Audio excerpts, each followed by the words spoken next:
علیکم ورحمۃ اللہ وبرکاتہ۔ یہ ہماری بچوں کے لیے پہلی کہانی ہے، اور کہانیوں کے لیے ہمیں اپنے کمنٹس میں بتائیے کہ آپ کو ہماری کہانیاں کیسی لگیں۔ آج کی کہانی ہے ایک بوڑھے بزرگ کی طرح دکھنے والے مولوی صاحب کی، جن کی سفید داڑھی اور جنہوں نے روایتی مسلم لباس پہنا ہوا تھا، مسجد کے سامنے موجود ہیں، جو کہ ایک مدرسہ بھی ہے۔ بچوں کا ایک گروہ ہمیشہ ان کے ارد گرد جمع رہتا تھا۔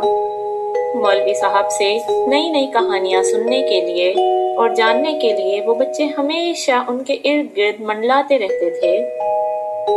مولوی صاحب کے ہاتھ میں قرآن اور کچھ اسلامی کتابیں موجود تھیں۔ وہ ان سے بچوں کو نئے نئے سبق پر معلومات دیا کرتے تھے۔ سب بچے مولوی صاحب کے ارد گرد آ کر بیٹھ گئے اور غور سے ان کی بات سننے کے لیے ان کی طرف دیکھنے لگے۔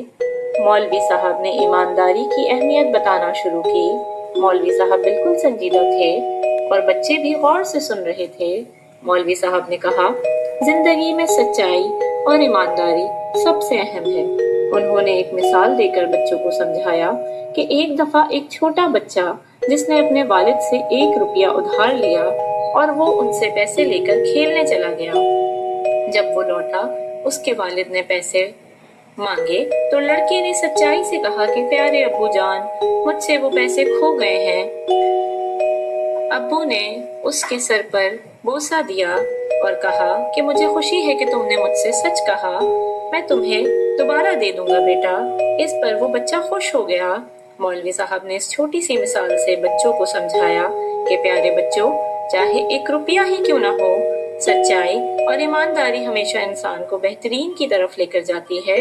اور تمام بچوں نے مولوی صاحب سے یہ وعدہ کیا کہ وہ بھی اپنی زندگی میں سچائی اور ایمانداری کو ہمیشہ تھام کر رکھیں گے۔ بچے کہانی سے بہت محظوظ ہوئے اور خوشی خوشی مولوی صاحب کو الوداع کہہ کر اپنے گھروں کی طرف روانہ ہو گئے۔